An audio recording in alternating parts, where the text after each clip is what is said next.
Hey, what's good? This is Ryan, I'm Bryan. and we're in Envy on the Coast, and you are watching Front Row Live. With Rob. It's been a long time. You guys probably don't remember, but it was under my other channel, Punk Videos Rock, and this was like years ago. Is it like a bamboozle or something?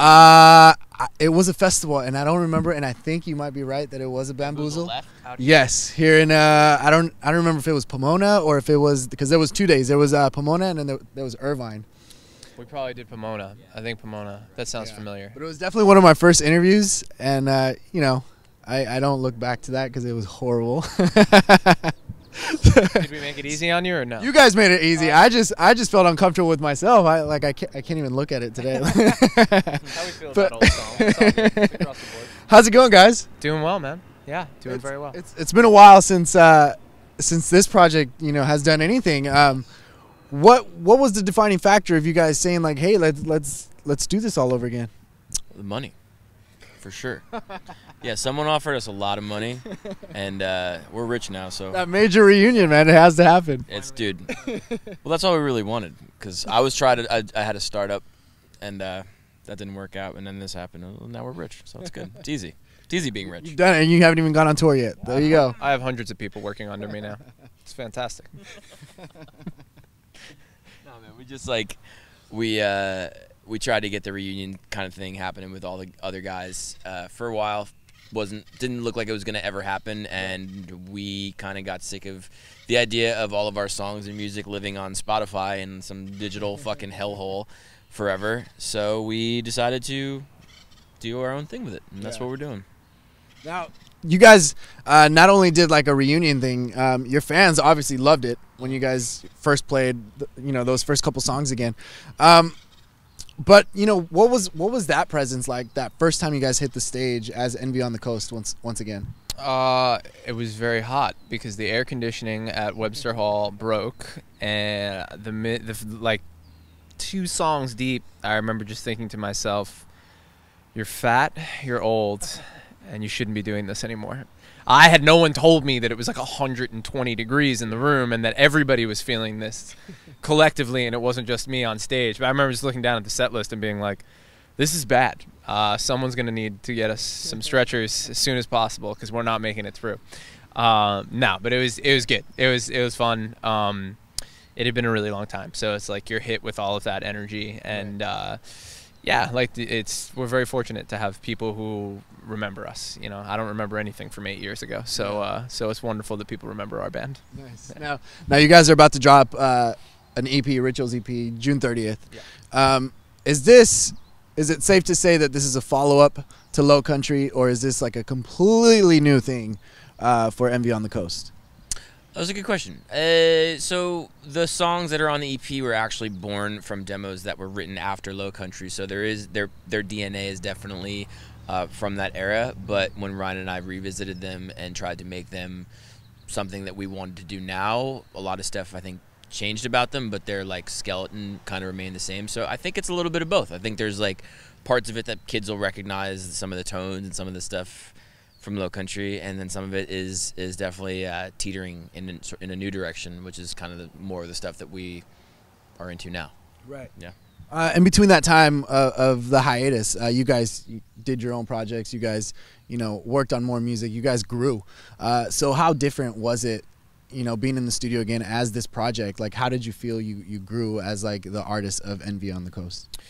Well, when we initially wrote this stuff like 7 or 8 years ago, we didn't really have much in the way of production knowledge or skills. Like when you're during that era, at least when we were making music back then, the home studio was a new concept. Right. We're talking 10 years ago or whatever. So it's like it wasn't the type of thing where kids were making records that are on the radio that were made in their bedrooms. Like the typical path that you would take would you demo, and then you'd go and you'd find a producer to work on that stuff, and we would let the producer take the wheel. We would have opinions and such, but it was kind of like a magical sort of thing once it got to them, whereas now we have that knowledge from spending the last 7 years or so on our own projects, learning to produce ourselves. So it was way more hands-on for us, like even going to work with Mike Sapone, who's been producing records forever.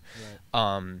There was a lot of stuff that, like, I was more confident being like, hey, like I want all the drum files and the drum stems. I'm gonna take them back to LA with me and mess with them. And he looked at me like I was nuts, but and was very nervous. But I was like, give them to me and don't worry about it. And you know, there was a lot of stuff like that, like Bryan doing layering on his own, me doing layering on my own here, and then us sort of collectively.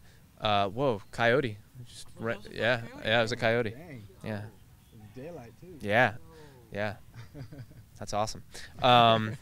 So yeah, we've definitely amassed a good amount of knowledge in the past 7 to 8 years, which is it's great. It's great being able to like be more involved in the process, you know.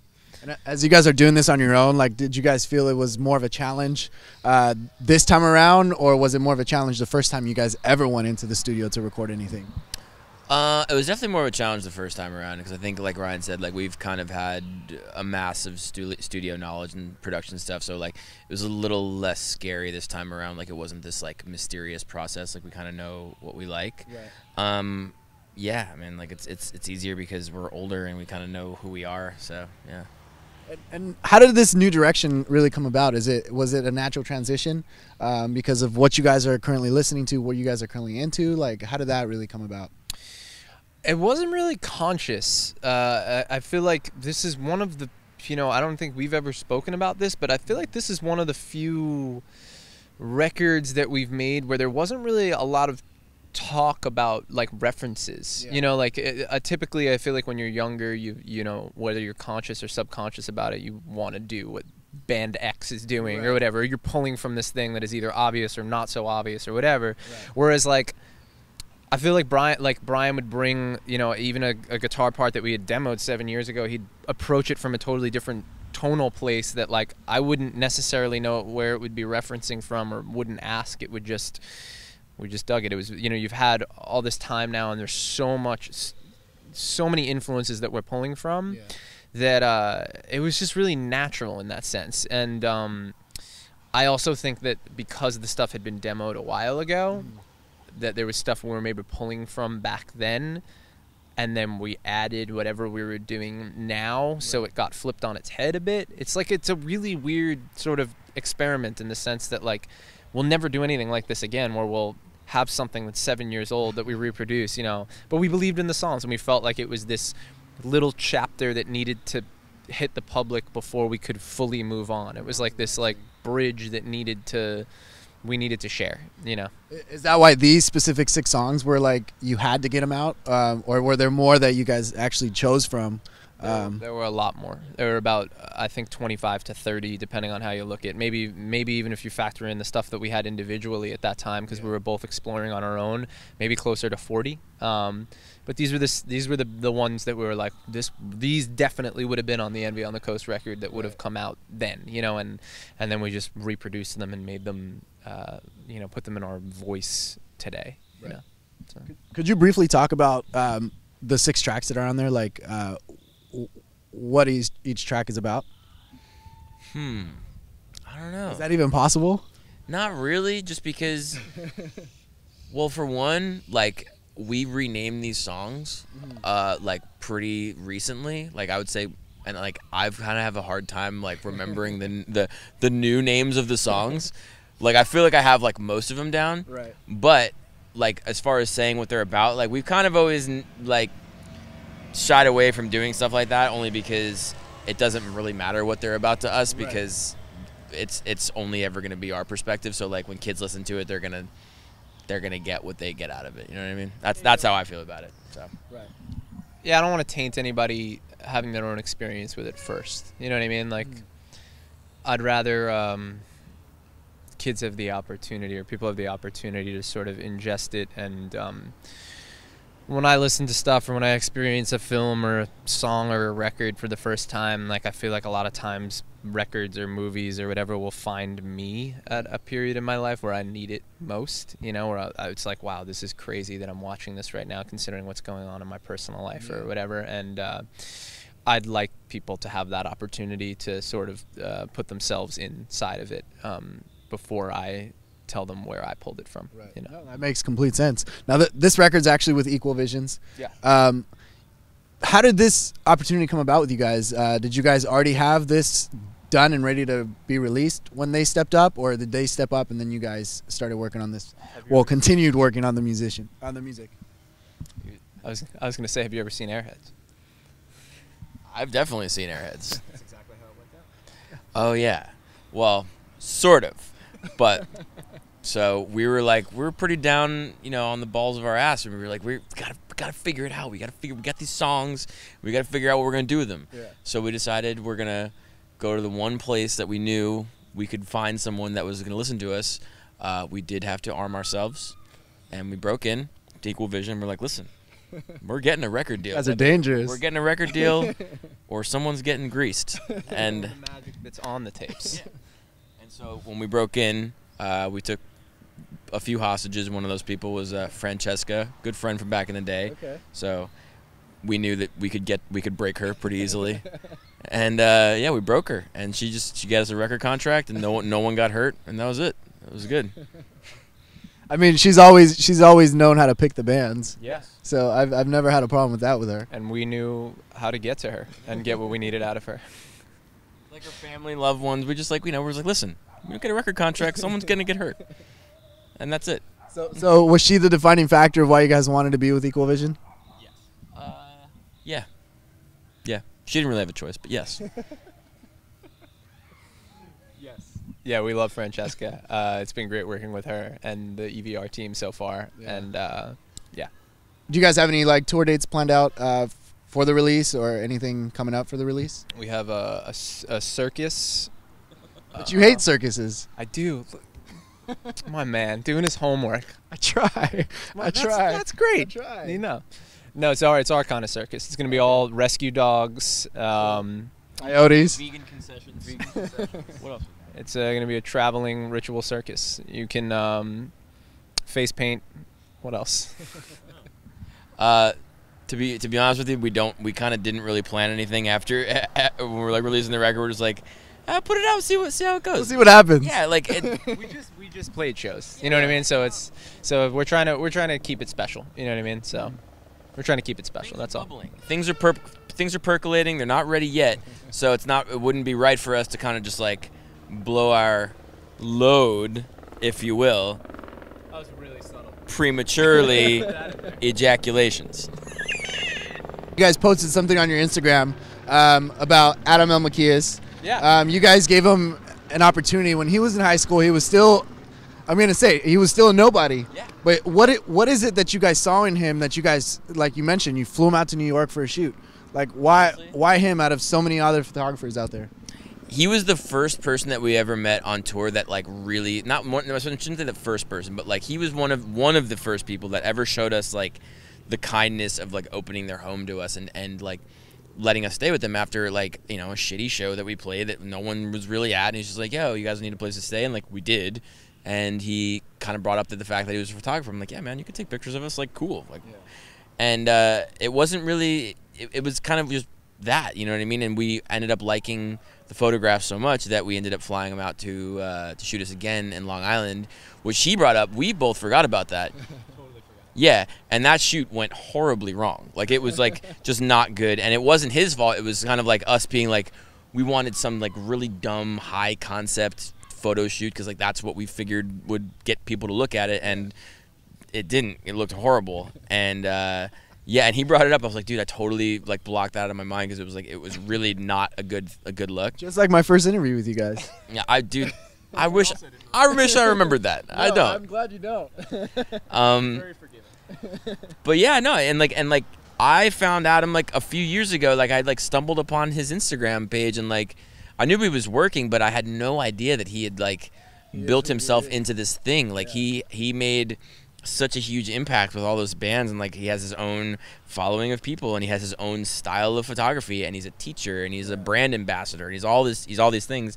But most importantly, he's an awesome dude. He really is such a great hang and a good guy, and I'm so glad he's doing well. And yeah, it was cool to get to reconnect with him. Right. Another thing too that I think whether we knew we saw it when we were younger or subconsciously is that even though he was just getting into it, he was passionate about what he did, and I think we've always just sort of wanted to be around people who are passionate about what they do, whatever that may be. Like, it's like, I mean, we love to act like idiots, clearly, but we also, yeah, like we're, you know, like we just met up with another friend of ours in Nashville who we toured with around the same time that we met Adam, who's a lighting director and does staging work, whatever. And you know, we'll just sit and geek for hours about stuff. So it was great to catch up with Adam and just, you know, just talk camera stuff and, you know, photography in general and just all the stuff that we all nerd out. Maybe now you guys can redo that shoot. It might work this time. It won't. He took better photos of us this time, so we're good. We all know a little bit more what we're doing now. Yeah, it's good. Now I don't remember exactly like what I want to say it was like 2007, 2000, probably around the same time as Bamboozle. Mm-hmm. You guys canceled the tour because something was wrong with your vocals. Mm-hmm. What happened during that time? That would probably have been when I had the beginnings of a polyp on my vocal cords, and fortunately it wasn't bad enough that I required surgery. I just had to go on vocal rest for about 10 days. Yeah. I was like before I really knew how to sing. It's difficult when you're doing what we do, like, you know, every night and doing an hour-long set or whatever. So I was just hurting myself. Like I when it comes to like the punk rock world or hardcore world or any of the musical worlds that we sort of came from, you're like always wanting emotion on a 10. It took me a really long time to understand that, like, not only is that bad for me, but it doesn't sound good. Right. Like, you know, that I wasn't even really utilizing my instrument in a productive way. So yeah, it took a really long time to do that.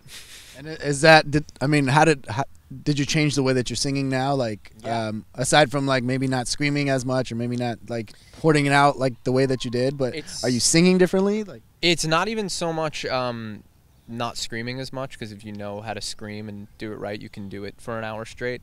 It's more just like, to be brutally honest, like if you're relying on stage monitors at venues across the country, and you don't have your own monitor guy or can't afford to bring one, like back in the day when we were first touring, you're constantly pushing more than you need to, and you don't even like, you can't hear yourself, so you're pushing more than you need to. And I started like seeing YouTube videos and stuff and realizing like, holy shit, like I do not need to be, you know, doing that. And then with working with a vocal teacher, like understood how to trust, you know, that even if I can't hear myself, that they can hear me just fine out there. Right. We have an incredible sound engineer who's been with us since 8 years ago to now, who, like, when I started hearing how we were actually sounding out front via YouTube videos and stuff, I learned to relax a lot more and just trust my own voice. Yeah. And just got better at that, you know. Well, I guess it was a good thing that it happened, because I don't know if you would have even paid attention to that until it was too late. Another thing too is like I feel like I've been seeing more and more, like maybe it's just because like social media and stuff, but like I've been seeing more and more vocalists like advertising the fact that they're on vocal, or having to explain them being on vocal rest, or talking about it more. Like I just saw Chrissy Teigen, John Legend's wife, tweet that she was just like, tour is pretty much summed up as me asking John if he's mad at me all the time because he's on vocal rest all of the time. And it's like, John Legend's not screaming, you know what I mean? He's singing an hour-and-a-half set or whatever every night, but like, it's tough. It's hard on your, you know, if you get even the slightest bit sick and your vocal cords swell up just the slightest bit, it's like basically, you know, bruising yourself and then just jumping on that bruise for an hour-and-a-half every night. It's very difficult. You don't have the opportunity to recover, you know. There was another pop artist I heard recently who was just like, I don't remember who it was, but it was just like he had to do all this press before his shows, and he was just like constantly having to mime to fans doing these meet and greets, like, I can't fucking talk, you know, I can't properly meet you. So it's a very regular thing, you know.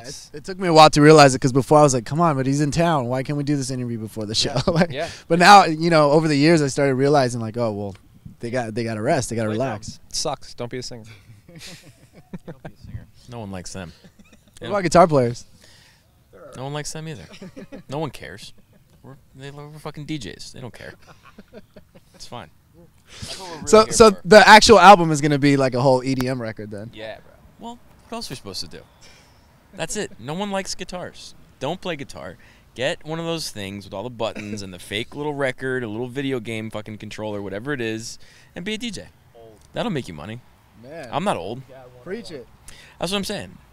And no, because I want to play. No, I love guitar, man.